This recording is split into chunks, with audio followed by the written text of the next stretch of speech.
अस्सलाम वालेकुम दोस्तों, मेरा नाम डॉक्टर अली असगर है और आज की इस वीडियो में हम डिस्कस करने जा रहे हैं फर्स्ट ईयर बायोलॉजी के एक इम्पॉर्टेंट टॉपिक। उस टॉपिक का नाम है HIV life cycle. HIV virus जिसके स्ट्रक्चर को हमने इससे पहले वाली वीडियो में डिस्कस किया, आज की इस वीडियो में हम उसकी लाइफ साइकिल को जो है वो डिस्कस करने जा रहे हैं। तो आइए आज के इस लेक्चर को शुरू करते हैं। और इस लेक्चर को शुरू करने से पहले एज यूजुअल आपसे रिक्वेस्ट करेंगे कि अगर आपने अब तक हमारे इस चैनल को सब्सक्राइब नहीं किया जो कि सिंध बोर्ड टीचिंग के नाम से है, तो काइंडली आज ही आप हमारे इस चैनल को सब्सक्राइब करें और साथ ही साथ बेल आइकन को लाजमी क्लिक करें ताकि हमारी अपलोड करदा तमाम इंपॉर्टेंट वीडियोस की नोटिफिकेशन भी आपको रिसीव हो सके। तो आइए हम स्टार्ट करते हैं life cycle of HIV। Life cycle of HIV consist of series of step to multiply in the body. भाई HIV की जो लाइफ साइकिल है ना, उसमें जो है वो मल्टीपल स्टेप्स हैं, वन बाय वन हम उनको डिस्कस करने जाएंगे। वो स्टेप्स क्या हैं? सबसे पहले बाइंडिंग, ये जिसे अटैचमेंट भी हम कहते हैं, fusion, reverse transcription, integration, replication, assembly और नंबर 7 बडिंग। ये इसके जो है वो क्या है, मल्टीपल स्टेप्स हैं। वन बाय वन हम इसको जो है वो डिस्कस करने जाएंगे। तो सबसे पहले हम बात करते हैं, इसमें हमें डायग्राम भी बनानी है। तो मैं आपको बुक की डायग्राम, जो केमिस्ट्री की जो न्यू बुक है उसकी डायग्राम से भी मैं आपको एक्सप्लेन करने जा रहा हूं। तो सबसे पहले इस पॉइंट को डिस्कस करते हैं, मैं आपको बताता हूं। Eight first the virus attaches with a lymphocyte cell surface glycoprotein receptor that allow HIV to enter the cell। याद रखिएगा, HIV जो वायरस होता है वो लिम्फोसाइट्स पर क्या करता है, अटैक करता है। तो क्या हुआ? At first the virus attaches with a lymphocyte cell surface glycoprotein receptor. Lymphocyte के सेल सरफेस पर जो ग्लाइकोप्रोटीन रिसेप्टर होते हैं उसके साथ अटैच हो जाता है। That allow HIV to enter the cell, जिसकी मदद से वो क्या होता है, जिसकी मदद से वो सेल के अंदर दाखिल होने में क्या होता है, कामयाब होता है। तब देखो मैं थोड़ा सा डायग्राम से आपको समझाता हूँ। डायग्राम में अगर आप देखें तो सबसे पहले देखो यहाँ है ग्लाइकोप्रोटीन रिसेप्टर है और ये HIV वायरस है। अब HIV वायरस जो है वो क्या कर रहा है, HIV वायरस जो है वो ग्लाइकोप्रोटीन का जो रिसेप्टर है उसके साथ क्या हो रहा है, अटैच हो रहा है। तो इसे क्या कहते हैं, बाइंडिंग, या जिसे हम क्या कहते हैं, अटैचमेंट।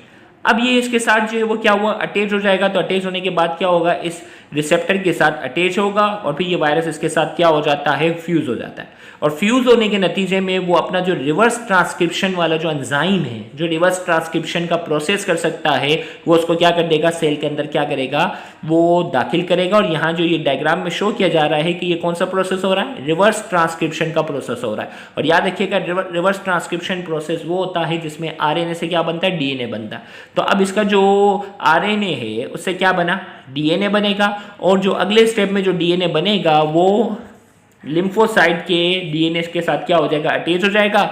और लिम्फोसाइट के DNA के साथ जब वो अटैच हो जाएगा तो फिर वो अपना DNA जो है वो क्या करना शुरू कर देगा, रेप्लिकेट करना शुरू कर देगा। रेप्लिकेट का मतलब अपना नया DNA बनाना शुरू कर देगा और इसकी मदद से नए जो वायरस के प्रोटीन होंगे वो बनना शुरू हो जाएंगे। और फिर वो नए वायरस के जो प्रोटीन्स होंगे वो आपस में क्या हो जाएंगे, इस स्टेप में असेंबल होना शुरू हो जाएंगे। मतलब असेंबल यानी जुड़ कर नया वायरस बनना शुरू हो जाएगा। और फिर जैसे ही वो जुड़ कर बनेगा तो फिर इससे क्या हो जाएंगे, बर्ड्स निकलना शुरू हो जाते हैं। इस प्रोसेस को हम क्या कहते हैं, बडिंग। तो आइए इस डायग्राम को, जो मैंने आपको सुपरफिशियली बताया, अब मैं इसको थोड़ा डिटेल में बता रहा हूँ। तो यहाँ हमने कहा कि वायरस जो है वो क्या हो गया, अटैच हो गया लिम्फोसाइट के सेल सरफेस ग्लाइकोप्रोटीन रिसेप्टर से, और जिसकी मदद से वो दाखिल हुआ। फ्यूजन क्या हुआ, in this step virus injects its RNA into the host cell. भाई नेक्स्ट स्टेप फ्यूजन था ना, उसमें अपना RNA जो है वो क्या कर दिया, होस्ट सेल में दाखिल कर दिया। और ये जो डायग्राम बताई ना पेपर में, आपने ये डायग्राम भी बना ली है। रिवर्स ट्रांसक्रिप्शन तीसरा प्रोसेस था। तो viral RNA makes a new DNA। भाई अपने RNA से उसने DNA बनाया। This process is called reverse transcription, यानी इस प्रोसेस को रिवर्स ट्रांसक्रिप्शन का नाम दिया। इंटीग्रेशन क्या होगा, जो DNA banana, the viral DNA। अब देखिए उसने अपने RNA से अपना DNA बना लिया। The viral DNA enters the host cell nucleus where it integrates with host DNA by an enzyme integrase. अब जो वायरस ने अपने RNA से क्या बनाया था, DNA बनाया था। अब उसका जो DNA होता है वो लिम्फोसाइट के न्यूक्लियस में क्या हो जाता है, दाखिल हो जाता है। और न्यूक्लियस के अंदर दाखिल होने के साथ क्या हो जाता है, उसके साथ इंटीग्रेट हो जाता है, जुड़ जाता है एक एंजाइम की मदद से। उस एंजाइम का नाम है इंटीग्रेस। इंटीग्रेस नाम के एंजाइम की मदद से उसके साथ जुड़ जाएगा। फिर क्या करेगा, ट्रांसक्रिप्शन करेगा। ट्रांसक्रिप्शन वो प्रोसेस होता है जिसमें जो है वो DNA की मदद से क्या बनता है, मैसेंजर RNA बनता है। और फिर वो मैसेंजर RNA क्या करता है, प्रोटीन बनाता है। मैसेंजर RNA क्या करता है, प्रोटीन बनाता है। देखें, रिवर्स ट्रांसक्रिप्शन और ट्रांसक्रिप्शन दोनों को अच्छे से समझो। रिवर्स ट्रांसक्रिप्शन में आरएनए से क्या बनता है, डीएनए बनता है। ट्रांसक्रिप्शन में क्या होता है, डीएनए से आरएनए बनता है। तो ये बात हो गई क्लियर। तो अब जो है वो उसके लिम्फोसाइट्स के डीएनए के साथ वो अटैच हो गया, इंटीग्रेट हो गया। अब वो क्या करेगा, ट्रांसक्रिप्शन की बारी है। तो ट्रांसक्रिप्शन में क्या होगा, इन this step host DNA develop messenger RNA, वो मैसेंजर आरएनए बनाएगा for the process of protein synthesis. क्योंकि भाई मैसेंजर आरएनए अगर बना लेगा तो मैसेंजर आरएनए क्या करता है, मैसेंजर आरएनए प्रोटीन बनाने की सलाहियत करेगा टू मेक वायरल प्रोटीन। अब भाई इसका डीएनए लिम्फोसाइट के डीएनए के साथ क्या था, जुड़ा हुआ था। अब क्या करेगा, इसका डीएनए जो है वो मैसेंजर आरएनए तो बना देगा, लेकिन वो मैसेंजर आरएनए से जो प्रोटीन बनेगा वो किसका प्रोटीन बनेगा, वायरस के प्रोटीन बनेंगे। वायरस का पार्टिकल बनाने के लिए जो जो प्रोटीन्स चाहिए होते हैं वो सारे बनते हैं, असेंबल। अब वो सारे जो फ्रेगमेंट्स हैं, छोटे छोटे प्रोटीन्स होंगे, वो क्या हो जाएंगे, आपस में जुड़ेंगे। तो इन this step protease enzyme cut down protein into small fragments. अब जो प्रोटीन बनाना उसको प्रोटीएज एंजाइम जो वो छोटे छोटे फ्रेगमेंट्स में क्या हो जाएगा, तोड़ देगा, which join together with HIV genome and develop new progeny.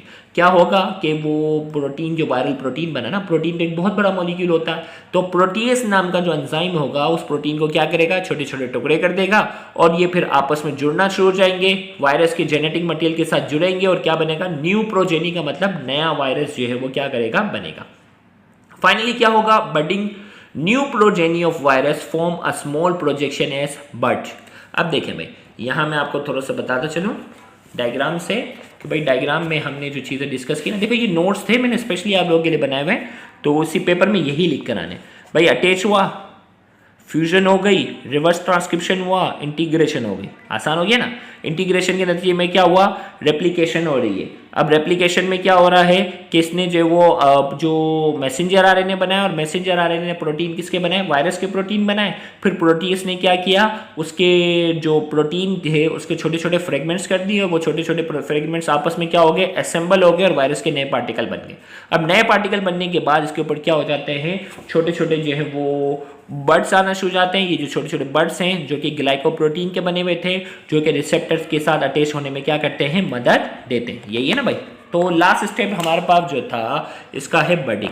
तो लास्ट स्टेप बडिंग में हमने कहा new progeny of virus form a small projection is bud, छोटा सा बनाएगा, बड बनाएगा।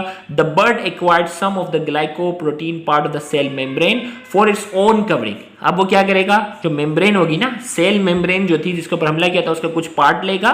The bud acquired some of the glycoprotein part, cell membrane का जो कुछ ग्लाइकोप्रोटीन का पार्ट लेगा फॉर इट्स ओन कवरिंग, अपनी कवरिंग के लिए। They release out of the cell and move on to infect other cell, और फिर वहां से क्या होंगे, ये सेल से बाहर निकलेंगे और दूसरे सेल के ऊपर हमले के लिए अब वो क्या हो चुके हैं, तैयार हो चुके हैं। तो ये पूरी जो लाइफ साइकिल थी वो HIV वायरस की आज की इस वीडियो में हमने डिस्कस की। उम्मीद करते हैं ये लेक्चर आपके लिए बहुत ज़्यादा मददगार होगा। Thank you very much. अल्लाह हाफिज़।